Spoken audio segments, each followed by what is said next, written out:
비트코인 하나에 60만 원이었던 시절, 그걸 샀다면 지금 8천만 원이 됐을 겁니다. 13,000% 수익이죠. 하지만 반대로 6천만 원에 샀다가 2천만 원으로 폭락하는 걸 지켜본 사람들도 있습니다. 65%를 날려버린 거예요. 암호화폐 시장은 천국과 지옥을 오가는 롤러코스터이고 대부분의 사람들은 이게 정확히 뭔지도 모른 채 뛰어듭니다. 블록체인이 뭔지, 채굴이 뭔지, 왜 이렇게 가격이 미친 듯이 요동치는지조차 제대로 이해하지 못하면서 투자부터 하는 거죠. 오늘은 암호화폐가 정확히 무엇이고 어떻게 작동하는지, 그리고 왜 이토록 위험하면서도 매력적인지 낱낱이 파헤쳐 보겠습니다.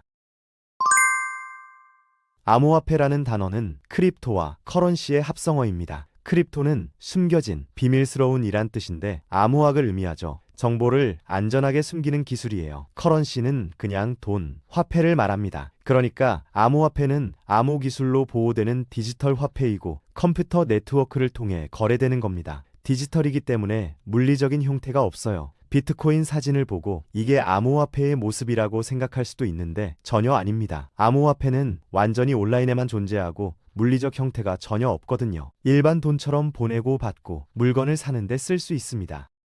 그럼 여러분은 이렇게 물을 수 있습니다. 내 디지털 지갑에 있는 원화나 달러와 뭐가 다른 거냐고요? 모바일 뱅킹 앱에 있는 돈 말이에요. 전통적인 화폐인 원화나 달러나 유로는 중앙은행이 통제합니다. 이런 화폐를 보내려면 은행이나 결제 서비스가 필요하죠. 하지만 암호화폐는 은행 같은 중개자 없이 친구에게 직접 돈을 보낼 수 있습니다. 그럼 왜 암호화폐는 은행이 필요 없는 걸까요? 여기 역사를 좀 살펴봐야 합니다.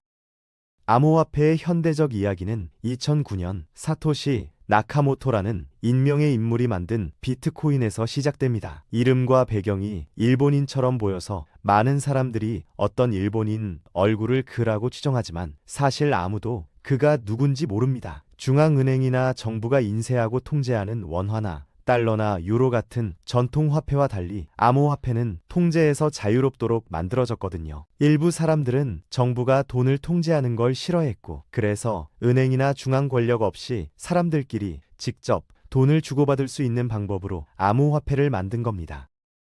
그럼 암호화폐는 진짜 돈이냐? 주식 같은 투자 상품이냐? 사실 암호화폐는 원래 돈으로 쓰라고 만들어진 겁니다. 원화처럼 사고 팔고 보내고 받는 용도로요. 하지만 시간이 지나면서 암호화폐는 투자 수단에 가까워졌어요. 엘살바도르 같은 일부 국가에서는 사람들이 여전히 일상생활에서 암호화폐로 물건을 사지만 대부분의 사람들은 돈을 불리려고 사용합니다. 예를 들어 비트코인을 1,300만 원일 때 사서 8천만 원일 때 팔아서 이익을 남기는 거죠.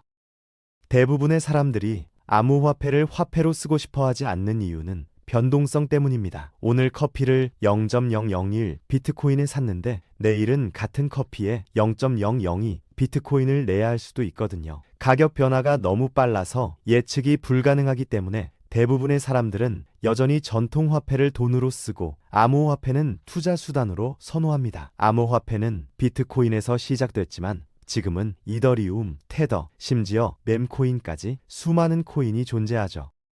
그럼 암호화폐는 어떻게 작동할까요? 블록체인이라는 기술을 사용합니다. 블록체인이 뭔지 상상해 보세요. 밥이 노트를 하나 가지고 있는데 모든 거래가 그 안에 기록됩니다. 일단 거래가 기록되면 잠기고 지우거나 바꿀 수 없어요. 그런데 밥만 노트를 가진 게 아니라 이 블록체인 네트워크에 있는 모든 사람이 복사본을 가지고 있어서 아무도 속이거나 조작할 수 없는 겁니다. 밥이 해킹해서 노트를 바꾸면 다른 사람들 노트와 다르니까 바로 티가 나고 그 노트는 무효가 되죠. 노트의 각 페이지가 블록체인의 블록이고 한 블록이 가득 차면 새 블록이 체인에 추가됩니다. 그래서 블록체인이라고 부르는 거예요. 블록들의 사슬이죠. 암호화폐는 블록체인 기술을 어떻게 사용할까요? 새로운 거래가 발생하면 거래 세부 정보가 블록체인을 사용하는 전 세계 컴퓨터 네트워크로 전송됩니다. 이 컴퓨터들은 매우 어려운 퍼즐이나 방정식을 풀어서 거래가 유효한지 확인하죠. 퍼즐을 풀고 거래가 정확하다고 확인하면 정보가 여러 블록에 추가됩니다.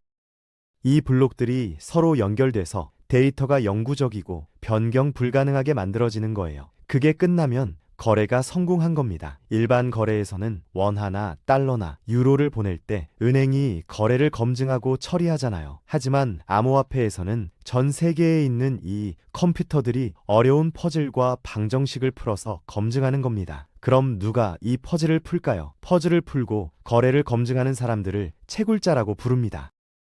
왜 그런 짓을 할까요? 퍼즐이나 방정식을 풀면 암호화폐 시스템이 새로운 코인으로 보상을 주거든요. 이게 바로 채굴이고 작업 증명이라는 시스템을 기반으로 합니다. 그래서 비트코인 채굴자들이 강력한 컴퓨터를 사용한다는 얘기를 들어봤을 거예요. 최대한 많은 퍼즐을 풀고 싶어 하니까요. 퍼즐을 많이 풀수록 더 많은 암호화폐를 벌게 되는 겁니다. 모든 암호화폐가 이렇게 채굴되는 건 아니에요. 이더리움 같은 경우는 지분 증명이라는 다른 방법을 사용하는데 이건 다른 영상에서 설명하겠습니다. 가장 재미있는 부분은 암호화폐가 좋은 투자냐는 겁니다. 답은 경우에 따라 다릅니다. 어떤 사람들은 가격이 낮을 때 사서 올랐을 때 팔아서 엄청난 돈을 벌었어요. 2016년에 비트코인이 코인당 60만 원 정도였을 때 사서 2024년 초 8천만 원 쳤을 때 팔았다면 13,000% 수익을 냈을 겁니다. 그런 수익률은 많은 전문 투자자들에게도 꿈 같은 거죠. 하지만 모든 투자가 그렇듯 큰 수익은 큰 위험을 의미합니다. 암호화폐는 변동성이 매우 심해서 가격이 아주 빠르게 오르고 내릴 수 있거든요. 2022년 5월에 비트코인을 6천만 원에 샀는데 같은 해 12월에 2천만 원으로 떨어지는 걸 봤다면 팔았을 때 돈의 65%를 잃은 겁니다. 그러다가 2024년에 다시 1억 5천만 원까지 올랐죠. 이건 비트코인만 그런 게 아니라 가격이 너무 불안정해서 대부분의 암호화폐가 이렇게 움직입니다. 그럼 왜 암호화폐는 이렇게 변동성이 심할까요? 암호화폐 변동성은 여러 요인에서 나오는데 수요와 공급, 시장 심리, 규제 변화, 기술 발전, 시장 조작 등이 있습니다. 하지만 가장 큰 원인은 투기와 미디어 과대 광고예요. 많은 투자자들이 빠른 이익을 기대하고 암호화폐를 삽니다. 자산을 제대로 이해하지 못한 채 트렌드와 인기 있는 이야기만 쫓아가는 거죠. 예를 들어 프로셰어스가 첫 비트코인 ETF를 출시했다고 미디어가 발표하자 투자자들 사이에 흥분이 커지면서 비트코인 가격이 8,005만 원까지 치솟았습니다. 하지만 투자자들이 암호화폐의 미래를 의심하기 시작하면 패닉에 빠져서 보유 자산을 팔아치우고 가격이 급락하게 되죠. 중국이 암호화폐 금지를 발표했을 때 비트코인 가격이 3,800만 원으로 떨어진 게 그 예입니다. 미래에 대한 불확실성이 퍼지면서요. 그래서 암호화폐 시장은 예측하기가 정말 어렵습니다. 블록체인과 채굴에 대해 이야기했으니 이제 암호화폐에서 자주 보게 될 다른 용어들을 살펴보죠. 비트코인은 최초이자 가장 유명한 암호화폐입니다. 흔히 디지털 금이라고 불리는데 원조이고 여전히 가장 가치 있기 때문이죠. 비트코인의 공급량은 제한돼 있어서 시간이 지나면서 더 가치 있어질 수 있습니다. 알트코인은 대안코인의 줄임말로 비트코인이 아닌 모든 암호화폐를 가리킵니다. 이더리움, 솔라나 같은 것들이 예시죠. 도지코인이나 시바이누 같은 알트코인 유형도 있어요. 그러니까 알트코인은 비트코인 빼고 다른 모든 암호화폐를 말합니다.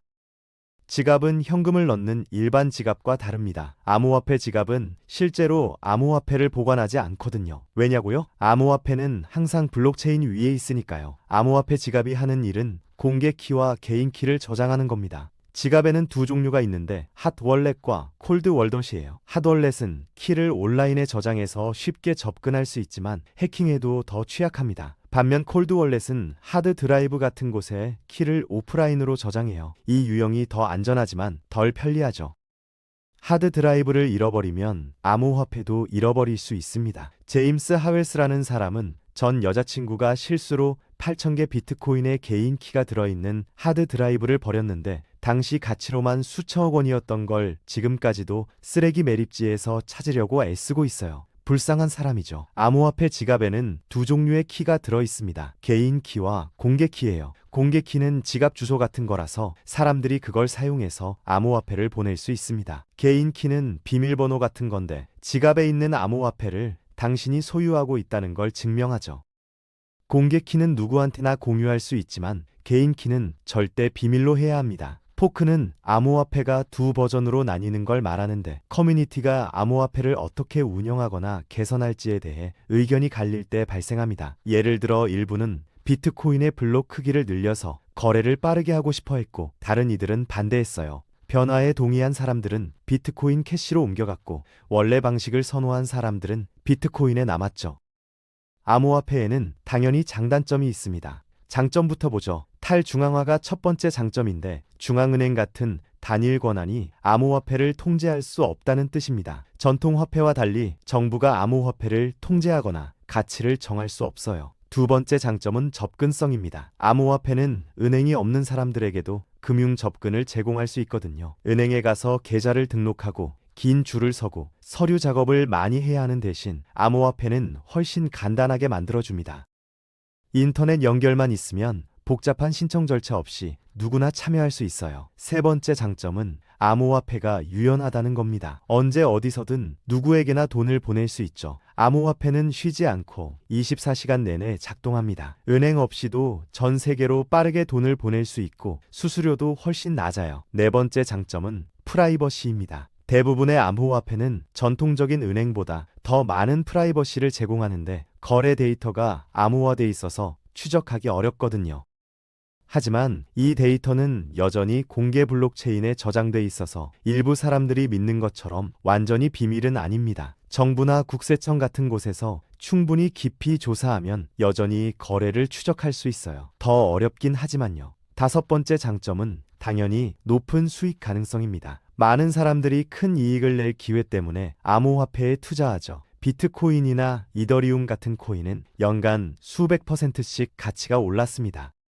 도지코인을 사서 단 3개월 만에 600% 수익을 냈다고 상상해보세요. 워런 버핏도 못 이기는 수익률이죠. 하지만 이게 다 좋은 건 아닌데 이제 단점으로 넘어가겠습니다. 가장 큰 단점은 변동성인데 암호화폐 가격이 미친 듯이 요동칠 수 있거든요. 주식이 롤러코스터라고 생각한다면 암호화폐는 그보다 훨씬 더 강렬합니다. 도지코인이 가치가 치솟았다가 단 1년 만에 똑같이 빠르게 떨어진 게 그 예예요. 같은 해에 부자가 됐다가 가난해질 수 있는 겁니다.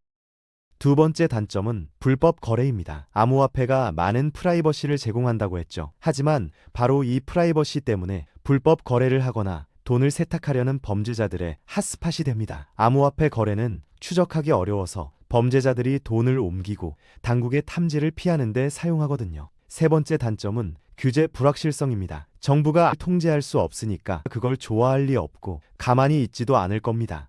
정부는 여전히 암호화폐를 어떻게 규제할지 고민하고 있어요.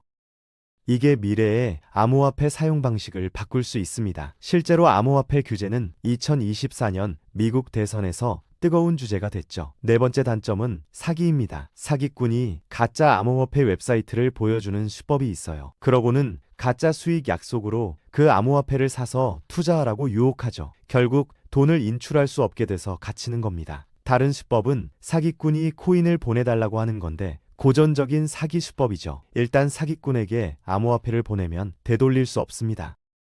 다섯 번째 단점은 소비자 보호 부족입니다. 암호화폐는 어떤 한 사람이나 기관이 관리하지 않는다고 했죠. 이게 좋은 점일 수도 있지만 뭔가 잘못됐을 때 도와줄 사람이 없다는 뜻이기도 합니다. 일반 원화 거래에 문제가 있으면 은행이 돈을 돌려받도록 도와줄 수 있어요. 하지만 암호화폐는 아무도 통제할 수 없어서 일단 다른 사람에게 보내면 거래가 되돌릴 수 없습니다. 결론적으로 암호화폐는 잠재력에 대해 배우려는 사람들에게 흥미로운 기회를 제공합니다. 그럼 암호화폐를 써야 하냐? 답은 당신에게 달렸어요. 기억하세요. 이 영상만 믿고 결정하지 마세요. 암호화폐를 쓰고 싶다면 먼저 조사를 하는 게 중요합니다. 뭘 하는지도 모르고 뛰어드는 FOMO에 빠지지 마세요. 뛰어들기 전에 위험을 이해하는 게 중요합니다.